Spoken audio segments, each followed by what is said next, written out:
Okay, fine. So I'm just checking my voice once again. I'm loud and clear, right?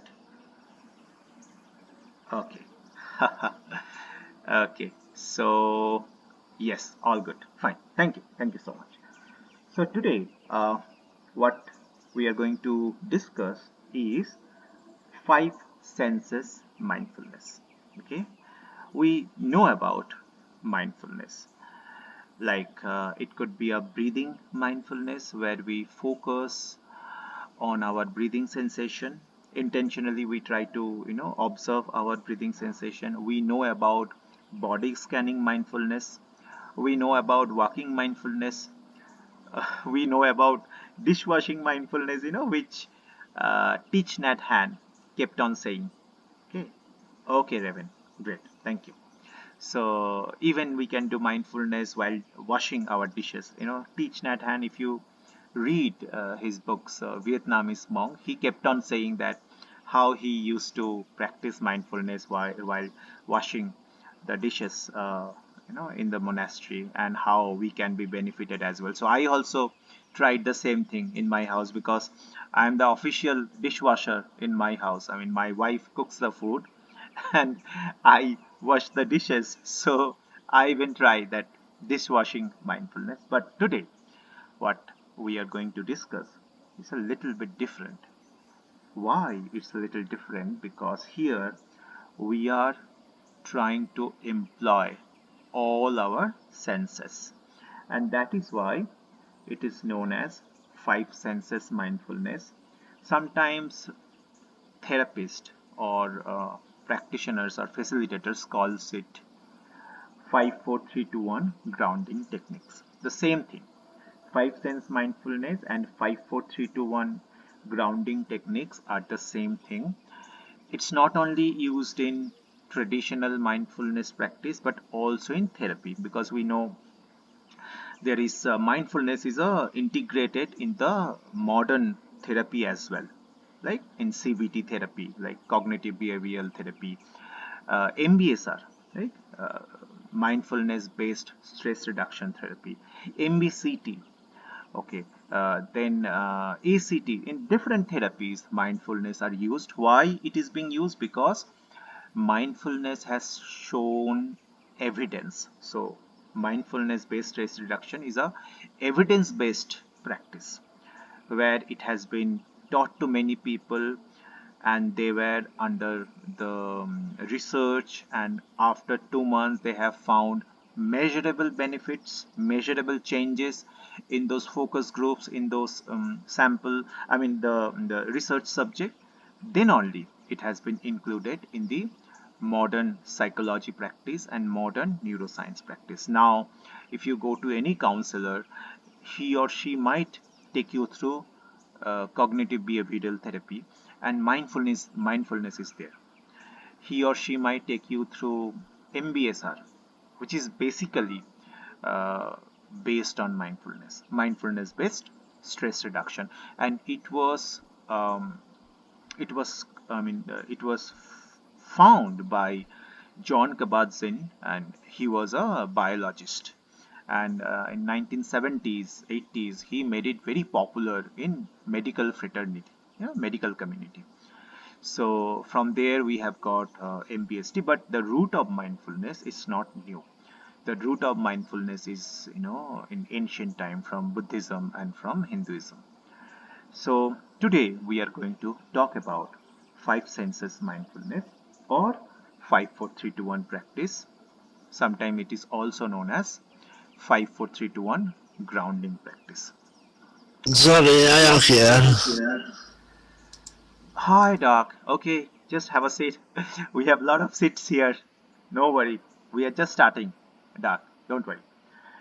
Now, in this five sense mindfulness, basically we are going to employ all our senses. That means we are going to use our sight, we are going to use our sound, then touch, then smell, and then taste. Right? I will tell you how to do this mindfulness, and then I will tell you the neuroscience background of this particular practice. So what we can do right now, first, let us do this practice just for 5 minutes. Okay? And this practice is a very strong grounding practice. I have had a interaction with many people, and I was taught by a psychologist when I was going through my own mental health crisis. Even I had discussion with other people who practice mindfulness, and I have received these observations and this input that people sometimes go back to past and future when they are practicing normal mindfulness, like breathing mindfulness, where you are observing your breathing sensation. Your mind go back to past. You gently, compassionately, you know return it to the breathing sensation. Or maybe you are doing body scanning mindfulness. You are started thinking about future, or maybe you have started worrying about future, and very compassionately you bring your attention back to the body sensation. But here, these five senses mindfulness, people have said that it's very less that they have gone to past, and it's very less that they have gone to future. Most of the time they said that, my mind did not wander, my mind did not think about past or future. That is why it's a very strong mindfulness practice, where uh, you are not regretting about your past, and you are not worrying about your future. For other kind of mindfulness, there are some instances where people have this mind wandering nature. But in this five sense mindfulness, since we are employing all the five senses, the chances are less that the mind will wander. But it may not possible that 100% you will be staying in the present moment, because since the childhood we are not trained, that we are not conditioned to do that, right? But you will see after this 5 minute practice that very less time your mind actually wandered. Okay, so we can all start this practice. You can just sit in a comfortable position in real life. If you feel like, you can also lie down, that is also fine. So there is no prerequisite for this particular practice. Any situation, any body posture that you have, just you need to be relaxed. That is the only condition about practicing mindfulness. You should be sitting in such a position that you feel relaxed, you don't feel stress in any part of the body. Okay, now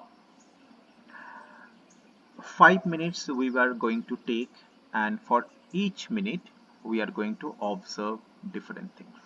In five senses mindfulness, basically we are more aware about our surroundings, and we are more aware about our body sensation. So first, 1 minute. Uh, let's take 1 minute right now, and now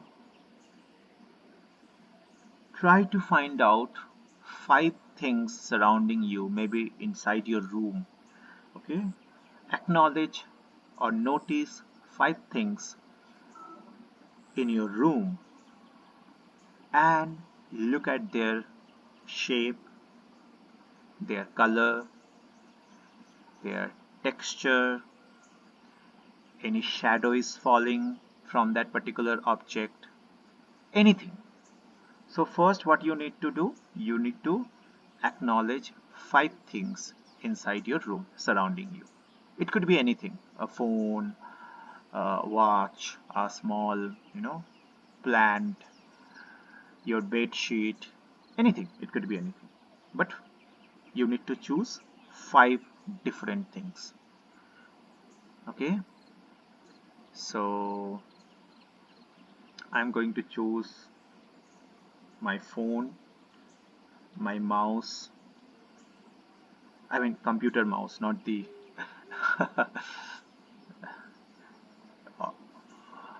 original mouse. A computer mouse, a pen, um,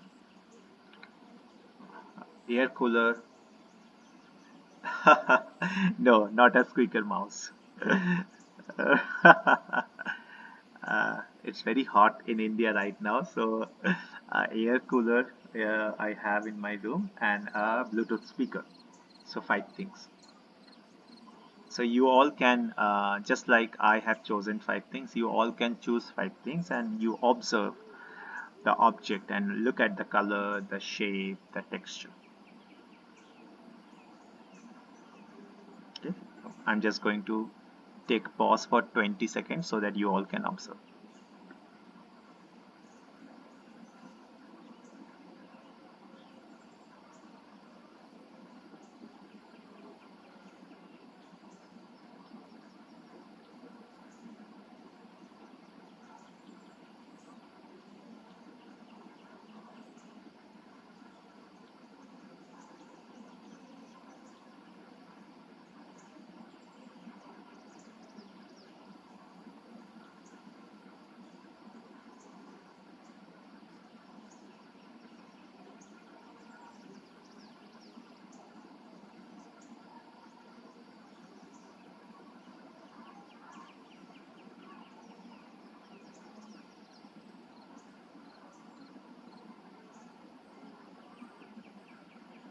Okay.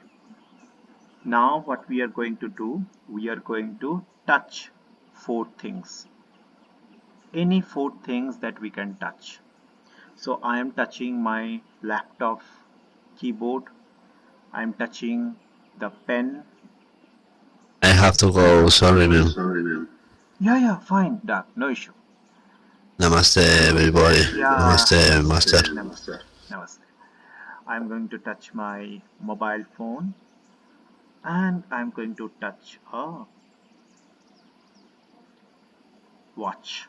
So four things I have touched: my laptop keyboard, pen, mobile phone, and my watch. So you also can touch four things and you can just feel the sensation on your fingers or on your palm when you're touching a particular object. How does it feel? And I can again take a pause of 20 seconds when you can touch four things and feel the sensation on your body, on your finger, on your palm.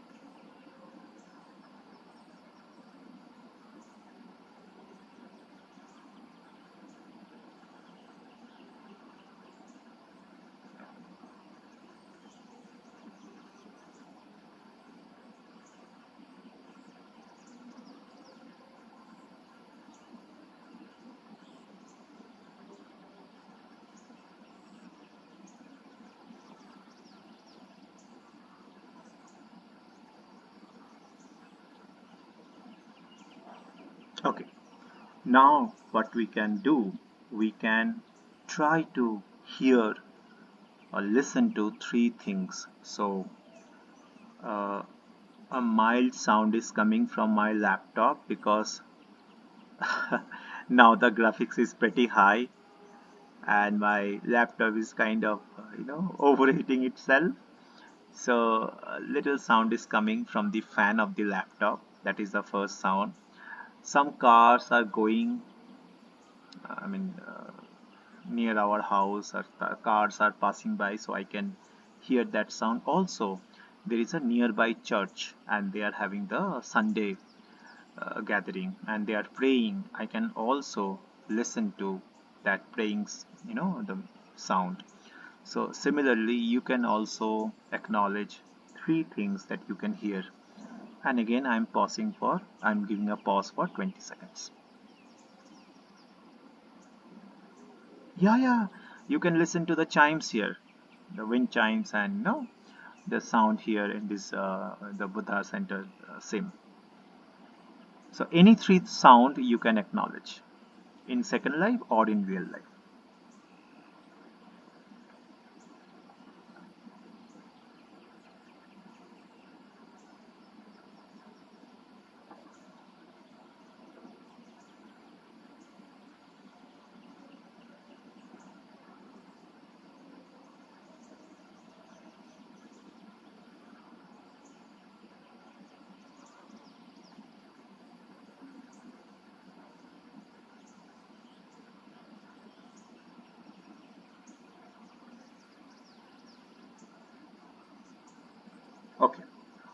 Now, what we are going to do, we are trying to acknowledge to smell. Okay, so to smell, now we are going to observe. So I can smell some aroma of food. I think my wife is cooking food right now, so some aroma of food, and also um, we use some kind of incense in our house.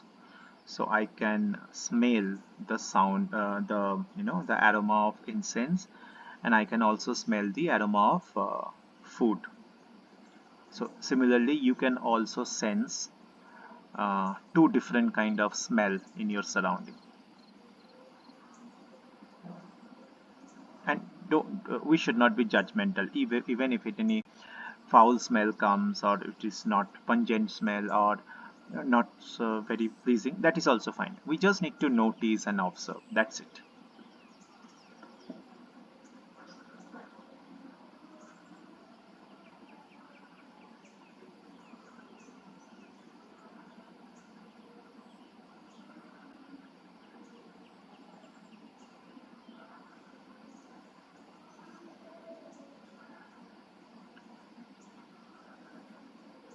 Okay, now the last one. We need to taste something. Okay, we need to taste something. So I have a small dark chocolate um, cube in front of me. So I'm just going to bite the little cube of the dark chocolate, and I'm going to test it. You can also find anything in your surrounding. If nothing is there, you can just taste water, or if you have anything that you can taste. Okay, water, tea, chocolate, candy, anything you can taste, and you just observe the sensation of that taste for next 20 seconds. So again, I am taking a pause for 20 seconds.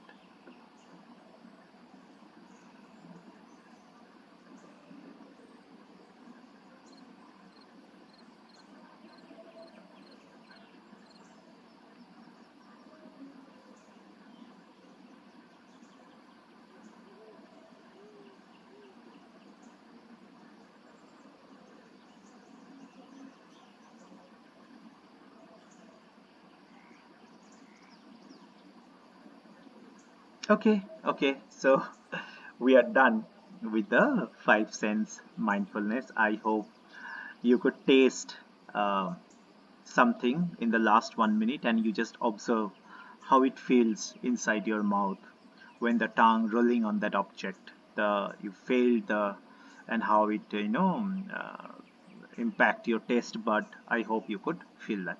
Now, I think four participants are there, to Raven, Sophie, and Sarah. Now, you tell me, in the last 5 minutes, when we are doing this practice, how many times you went back to the past, or how many times you went to the future, or maybe like you are lamenting for the past, or regretting for the past, or thinking about the past, or worrying for the future, or panicking for the future. How many times your mind wandered in the past or in the future?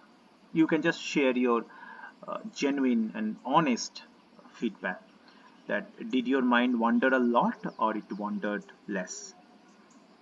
So and just you can just speak, or you can type in the chat box. Anything is fine.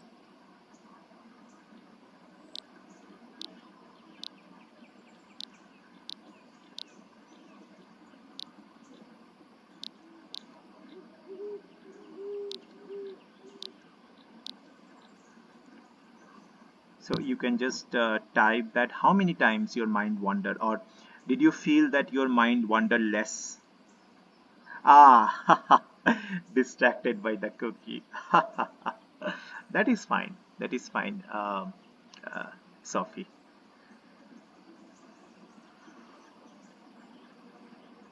Okay, okay. That is absolutely fine, Raven, that you started eating your dinner. And Sarah said that my mind constantly wanders to the past and the future by default.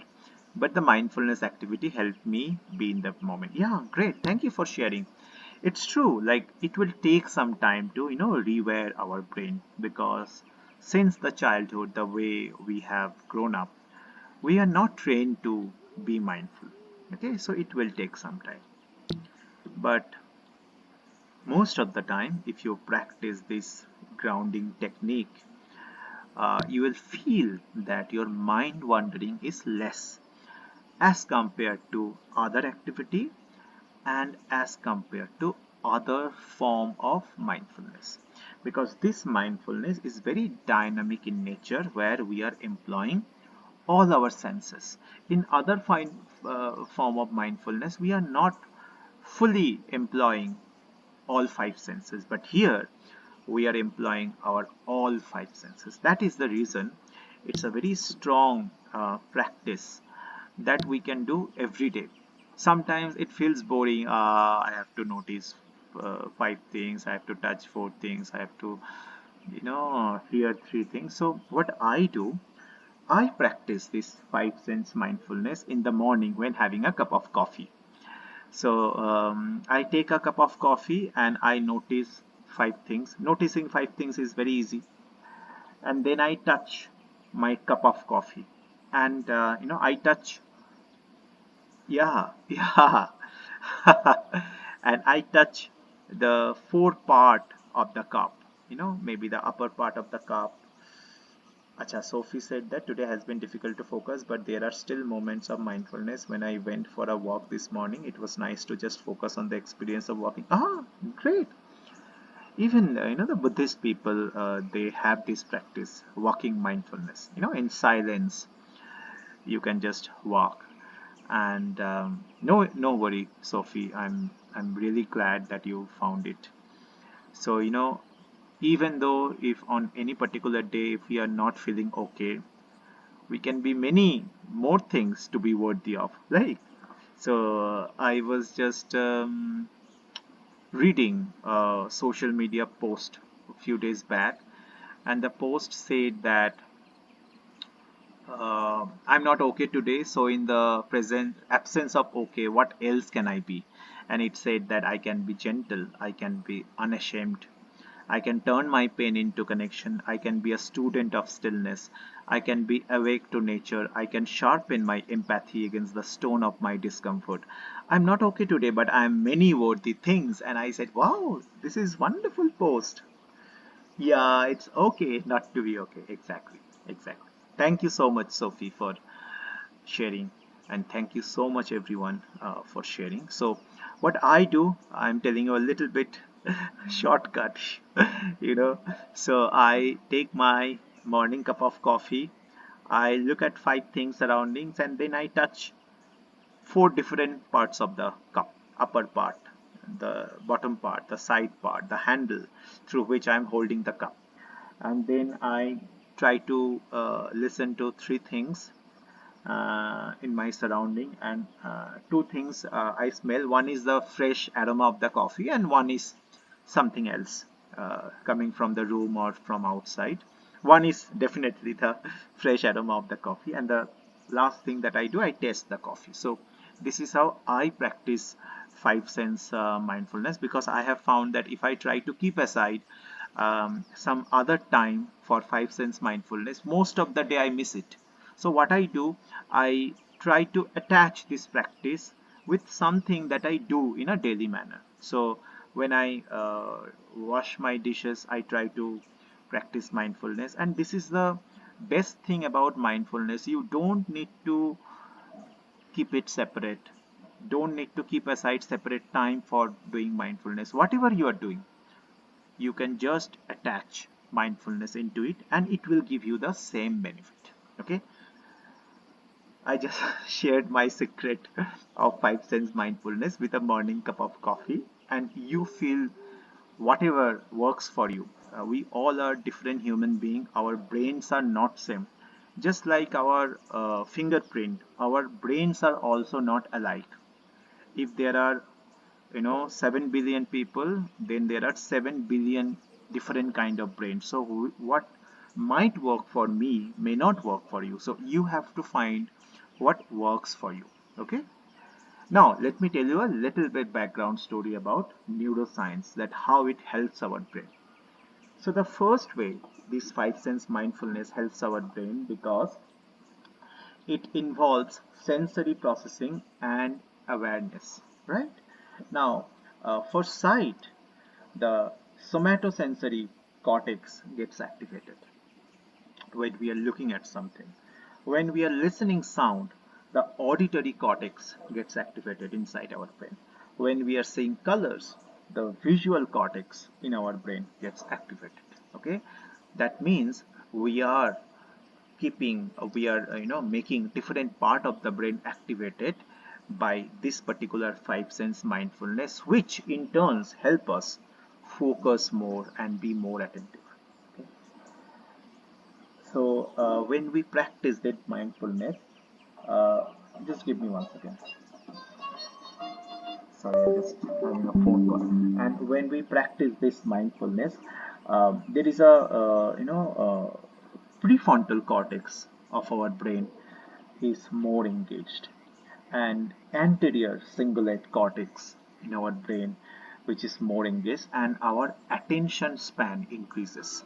Okay, nowadays we all are living in a very distracted world, with lot of notifications, digital noise, and the social media and the shorts, reels, and our attention span is getting shorter. Every day our attention span is getting shorter. So this is where the mindfulness helps. It increases our attention's power, because the prefrontal cortex is more engaged and the anterior cingulate cortex is more engaged. The third thing, it helps us by modulating the default mode network. Now, what is default mode network?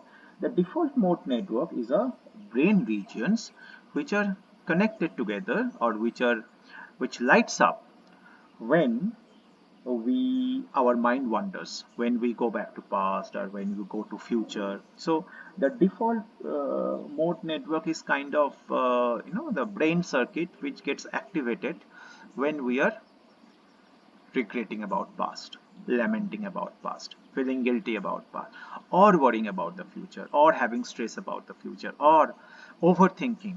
Okay, so then this default mode network is very active.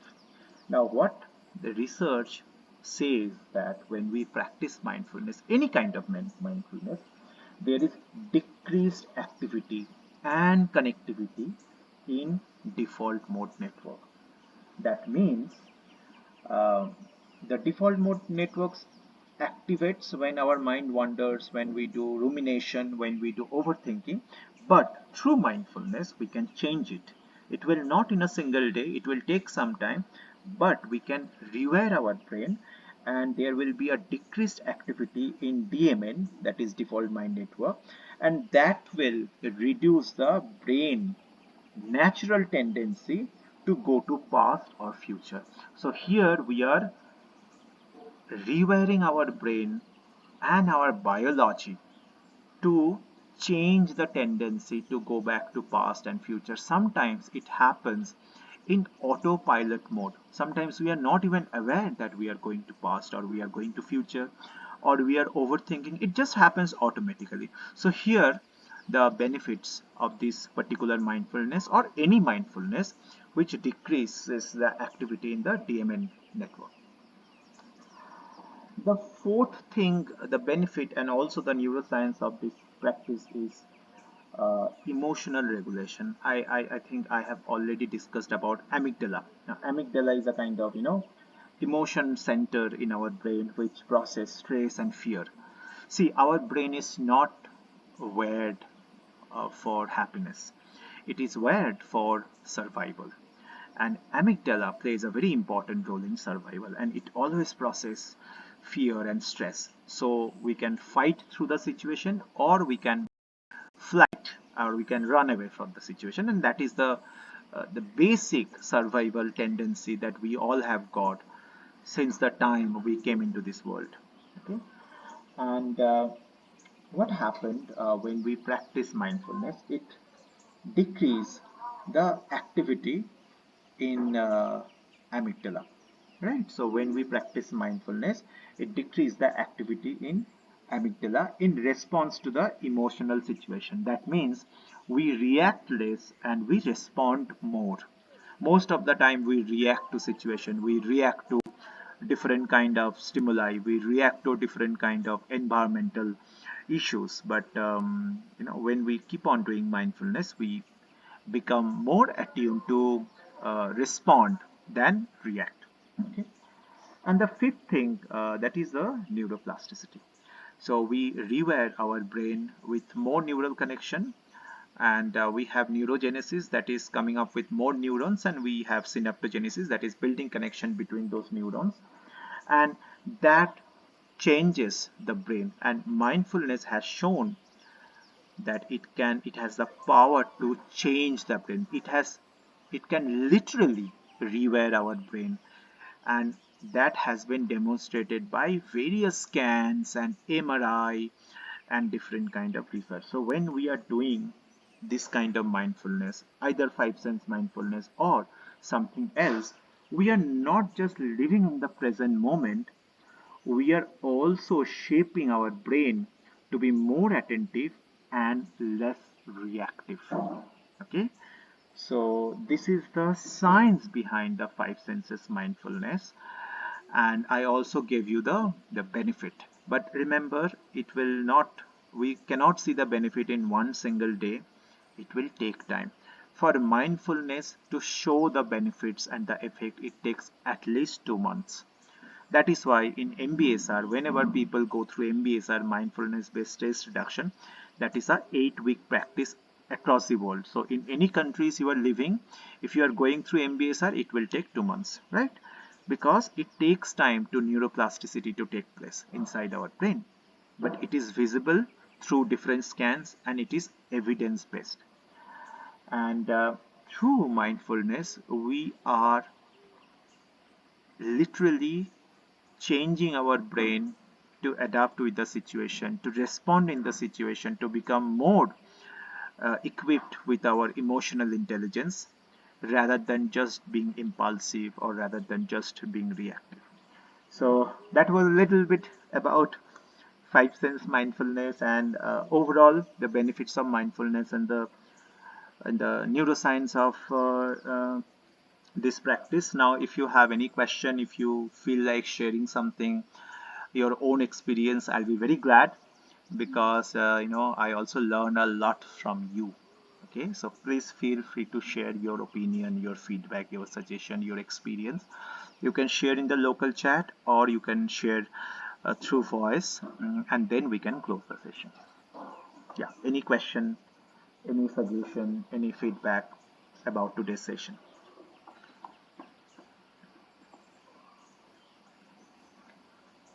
Uh, Placebo in regards to growing neuroplasticity. I need to check, Sarah. To be very honest, I have never researched on this placebo and neuroplasticity. But since you have introduced this particular thing, I need to check. If I find any research, I'll definitely let you know.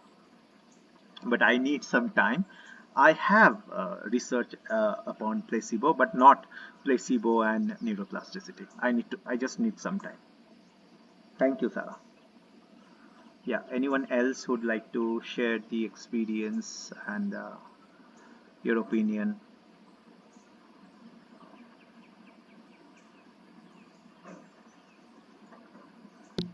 You can share in voice or you can type in the local chat.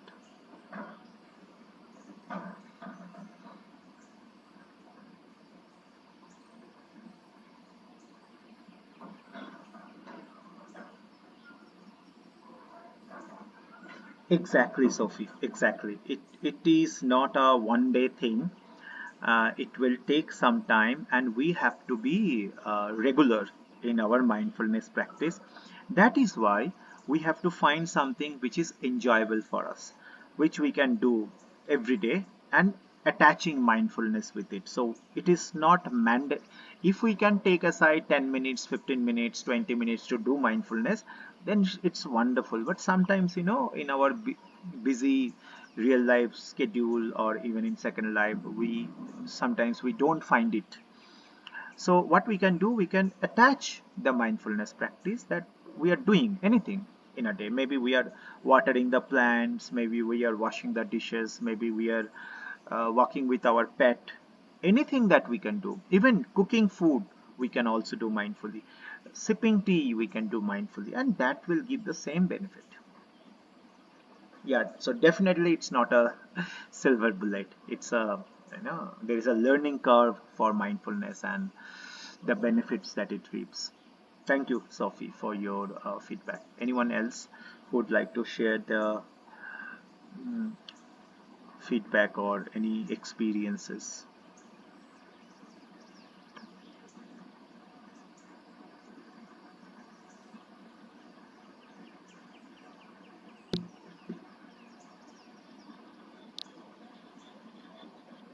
Anyone is speaking? Okay, fine.